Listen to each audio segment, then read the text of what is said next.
തിരുവിതാംകൂർ ദേവസ്വം ബോർഡിന്റെ ആന വെട്ടിക്കാട് ചന്ദ്രശേഖരൻ അവശനിലയിൽ. ചെങ്ങന്നൂർ മഹാദേവ ക്ഷേത്രത്തിലെ ഉത്സവത്തിനെത്തിച്ച കൊമ്പന് എഴുന്നേൽക്കാൻ കഴിയുന്നില്ല. ആരോഗ്യ പ്രശ്നങ്ങൾ ഉള്ള ആനയ്ക്ക് വിശ്രമം നൽകാതെ ഉത്സവത്തിന് കൊണ്ടുവരികയായിരുന്നുവെന്ന് നാട്ടുകാർ പറയുന്നു. രഘുനാഥ് നാരായണന്റെ വാർത്തയുടെ വിവരങ്ങൾ നൽകാൻ. രഘു, എന്താണ് ആനയുടെ അവസ്ഥ? എന്താണ് കാരണങ്ങളായും പറയുന്നത്? കൊല്ലം ജില്ലയിലെ മൈനാഗപ്പള്ളിയിലാണ് വെട്ടിക്കാട് അമ്പലം. അവിടുത്തെയുള്ള ആനയാണ് ചന്ദ്രശേഖരൻ. ഇന്നാണ് ആനയെ ചെങ്ങന്നൂർ അമ്പലത്തിൽ ഉത്സവത്തിന് എഴുന്നള്ളിക്കാനായി കൊണ്ടുവന്നത്. രാവിലെ ശീവേലി എഴുന്നള്ളത്തുണ്ടായിരുന്നു, പക്ഷേ ആനയ്ക്ക് എഴുന്നേൽക്കാൻ സാധിച്ചില്ല. അതുകൊണ്ട് ശീവേലി എഴുന്നള്ളത്ത് ആനപ്പുറത്ത് നടന്നുമില്ല. ആനയെ രാവിലെ മുതൽ തന്നെ എഴുന്നേൽപ്പിക്കാൻ വേണ്ടി ശ്രമം നടക്കുന്നുണ്ടെങ്കിലും ഇതുവരെ ഫലം കണ്ടിട്ടില്ല. വെറ്റിനറി ഡോക്ടർമാർ ഉൾപ്പെടെയുള്ള സംഘം സ്ഥലത്തുണ്ട്. തിരുവിതാംകൂർ ദേവസ്വം ബോർഡിൻ്റെ ഉദ്യോഗസ്ഥരുണ്ട്.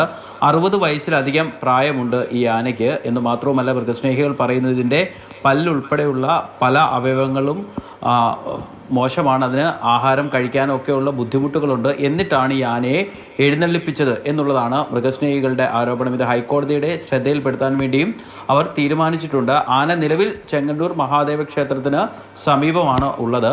അവിടെ നിന്ന് ആനയെ മറ്റൊരു സ്ഥലത്തേക്ക് മാറ്റാൻ വേണ്ടിയുള്ള ശ്രമം നടക്കുന്നുണ്ട്. പക്ഷേ വലിയ ക്രെയിൻ കടത്തി വിട്ടാൽ മാത്രമേ, ഒരു മതിൽക്കെട്ടിനകത്താണ് നിലവിൽ ആനയുള്ളത്. വലിയ ക്രെയിൻ വന്നാൽ മാത്രമേ ആനയെ എഴുന്നേൽപ്പിക്കാൻ സാധിക്കുകയുള്ളൂ. ആനയുടെ ചുറ്റും ഉദ്യോഗസ്ഥരും നാട്ടുകാരും ഒക്കെ കൂടിയിട്ടുണ്ട്. നാട്ടുകാരുടെ ഒരു പരാതി ഞാൻ നേരത്തെ പറഞ്ഞതാണ്. 60 വയസ്സിലധികം പ്രായമുള്ള ഒരു ആനയെ ഇത്തരത്തിൽ ഉത്സവത്തിന് എഴുന്നേൽപ്പിക്കാമോ എന്നുള്ളൊരു ചോദ്യമാണ് ഉന്നയിക്കുന്നത്. ആനയ്ക്ക് മറ്റ് പ്രശ്നങ്ങളൊന്നുമില്ല. പ്രായാധിക്യം മൂലമുള്ള ചില ബുദ്ധിമുട്ടുകൾ, അവശത മാത്രമാണ് എന്നുള്ളതാണ് തിരുവിതാംകൂർ ദേവസ്വം ബോർഡിന്റെ വിശദീകരണം. ശരി, രഘുനാഥാണ് വിവരങ്ങൾ നൽകിയത്. നാട്ടുകാരുടെ പ്രതികരണത്തിലേക്ക്. ഇത്ര അവശ നിലയിലുള്ള ആനയെ പിന്നെയും എഴുന്നള്ളത്തിനായിട്ട് കൊണ്ടുപോകുന്നത് ഇതെന്തിനു വേണ്ടിയിട്ടാണ് ഈ കാണിക്കുന്നത് എന്ന് മനസ്സിലാവുന്നില്ല. ആനിമൽ ക്രൂവൽറ്റി തന്നെയാണ് ഈ കാണിച്ചിരിക്കുന്നത്. ഈ ആനയോട് കാണിച്ചിരിക്കുന്ന ക്രൂവൽറ്റി ഒരു രീതിയിലും നമുക്ക് സഹിക്കാൻ പറ്റാവുന്നതല്ല. ഈ ഹെൽത്ത് സർട്ടിഫിക്കറ്റ് കൊടുത്തിരിക്കുന്ന ഡോക്ടർ എന്ത് നോക്കിക്കൊണ്ടാണ് ഹെൽത്ത് സർട്ടിഫിക്കറ്റ് കൊടുത്തിരിക്കുന്നത്? കാരണം ഇത്ര വീക്കായ ആനയ്ക്ക് ഹെൽത്ത് സർട്ടിഫിക്കറ്റ് കൊടുത്തിരിക്കുകയാണ്. അത് ഓൾറെഡി അത് ഉദനാപുരത്ത് വെച്ച് വീണു. അതിനുശേഷം ഇവിടെ കൊണ്ടുവന്നപ്പോൾ കണ്ണമംഗലത്ത് നിന്ന് ഇങ്ങോട്ട് കൊണ്ടുവന്ന് ഇവിടെ കൊണ്ടുവന്നപ്പോൾ ഇവിടെയും വീണിരിക്കുകയാണ്.